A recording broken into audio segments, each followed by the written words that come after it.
नमस्कार, मी हरीश. आपण पाहतात अमरावती सिटी न्यूज. मित्रांनो, अमरावती जिल्ह्यात भाजपाचे आजचे अस्तित्व हे सहज मिळालेले नाही. एक काळ असा होता की जिल्ह्यात भाजपाची ओळखच दुसरी होती.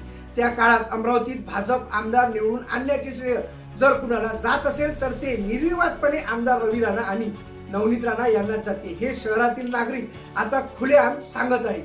मित्रांनो, राणा दाम्पत्याने भाजपाला केवळ निवडणूक जिंकून दिली नाही तर तळागाळात पक्ष पोचण्याचे कामही केले. सामान्य कार्यकर्ता, झोपडपट्टीतील मतदार, उपेक्षित घटक या सर्वांमध्ये भाजपाची पकड निर्माण झाली ती रवी राणा आणि नवनीत राणा यांच्या थेट संपर्कामुळे, अशी भावना आजही अमरावतीत ठामपणे व्यक्त केली जाते.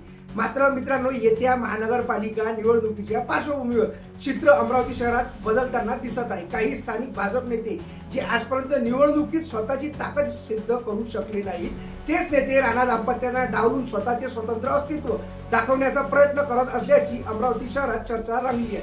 स्वतःच्या वार्डात 500 मतं जमवण्याची ताकद नाही, पण नेतृत्वावर प्रश्नचिन्ह का, असा सवाल आता थेट जनतेकडून विचारला जात आहे. जे नेते आज मोठ्या पदाचे स्वप्ने पाहत आहेत त्यांनी एकदा स्वतःकडे पाहावे असा रोखटोला नागरिक देत आहेत. राणा दाम्पत्याशिवाय निवडणूक लढवण्याची किंवा जिंकण्याची ताकद आपल्याकडे आहे का, याचे आत्मपरीक्षण करण्याची गरज असल्याचे मत व्यक्त होत आहे. राजकारणात मतदाराचा कौल महत्वाचा असतो आणि अमरावतीत मतदार आजही स्पष्टपणे सांगतो की नवनीत राणा आणि रवी राणा म्हणजे विश्वास, संपर्क आणि काम.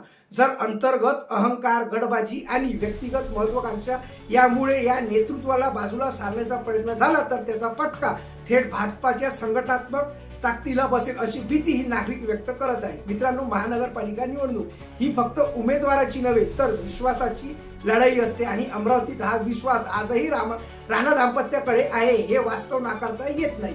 राजकारणात शिक्कामोर्तब कार्यकर्ते नाही तर जनता करते आणि अमरावतीतील जनता अजूनही राणा दाम्पत्यालाच आपलं मानते. तेव्हा मित्रांनो, आपल्याला संपूर्ण या प्रकरणावर काय वाटते हे कमेंट बॉक्समध्ये कमेंट करून नक्की कळवा. चला तर मित्रांनो, पुन्हा भेटूया नवीन बातमीसोबत. तोपर्यंत पाहत राहा अमरावती सिटी न्यूज.